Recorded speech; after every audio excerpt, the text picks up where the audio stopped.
Hey y'all, hope you're having a good day. So Hunter's dad, Andrew, called in to a panel at JS for Justice, and I found it really interesting. So I wanted to kind of share with you about that. So apparently, Andrew and Allie remain friends. There was a time that Allie had taken Hunter from New York, and Andrew didn't know where they were for a long time. Um, but okay, let's just get into this, okay? So apparently, Andrew is very good friends with Jose. Yes, Jose, the one that Allie was with over at Candace's, okay? Um, how Andrew and Jose met is that Jose was actually living with Andrew's brother. Okay, so it turns out that even though Candace acted like she couldn't remember Jose's name when she was talking to Chris Madonna down at the Warriors Park, um, apparently he actually stayed at her house for a month with Allie and her kids and all of Candace's kids, except for the oldest one, because he was in Utah with Dawn Wells. So Allie's the one that had the relationship with Jose. So apparently at 3 a.m. one morning, Andrew got a phone call from Hunter, and Hunter was extremely upset. He said he was falling apart, and that was because Allie had walked in on Candace and Jose having relations.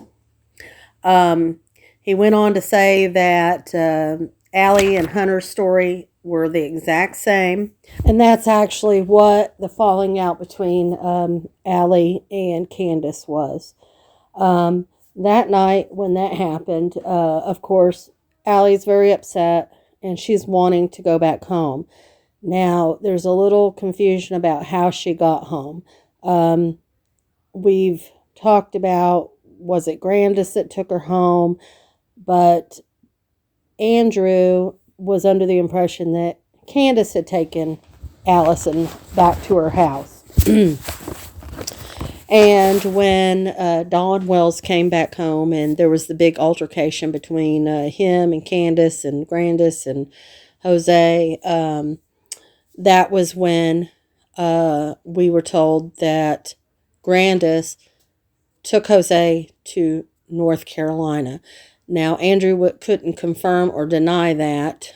He wasn't aware of him going to North Carolina, but at the same time, Jose had contacted Andrew and let him know that he was getting some money wired to him, and his intentions was to go to Alaska and I guess he had a job up there fishing and on a boat for some time. And after that season was supposedly over, he apparently, allegedly, went to the Philippines to be with a woman that he had been corresponding with over there. We don't know if that's true. Andrew said that he and Jose lost contact with each other because of number changes and all of that.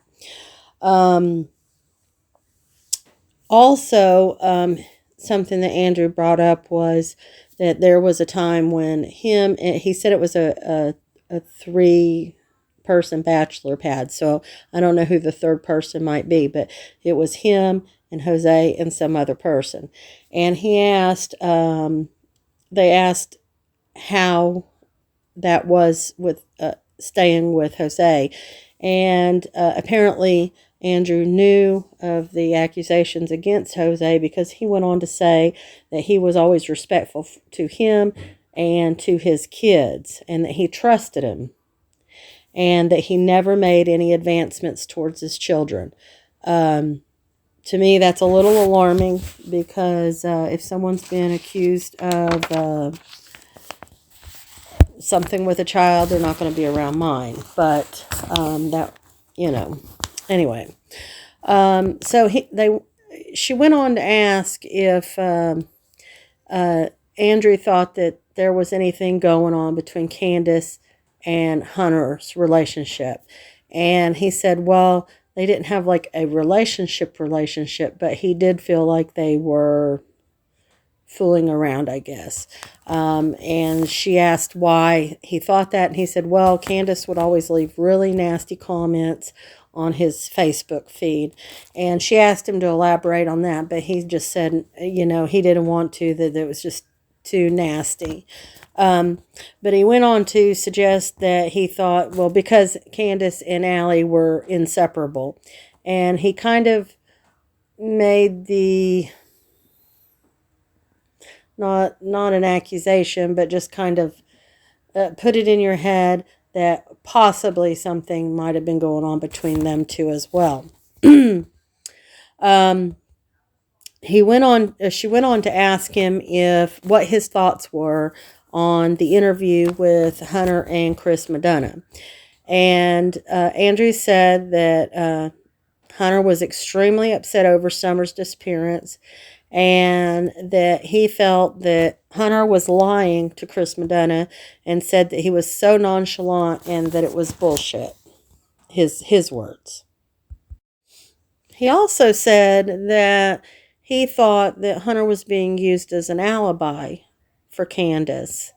He's only met Candace one time, so he doesn't know her very well, and he didn't want to make any accusations in regards to guilt or innocent when it comes to Dawn and Candace.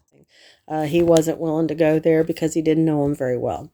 But he did think that Candace was using Hunter as an alibi. And he was asked whether he thought that Allie was telling the truth. And he said, well, he felt like that Allie would lie to protect a child, and that she would tell the TBI whatever she could. Not what she knows, but what she could. He went on to say that Hunter has been acting out in school through fighting, and he feels like it's because he isn't handling his feelings well, and that he's not processing them as quickly as he would like. He did say that Hunter was still with his same girlfriend. He's 15 right now. She's 14. Did say that he would be 16 in March. But he was very proud of the young woman for standing beside him. Y'all may have already heard all of this. I just found it interesting. I haven't had a chance to get it out to you before now. I've been kind of tied up with some things around the house, but curious of your input on this. Y'all have a good evening, and I'll talk to you soon.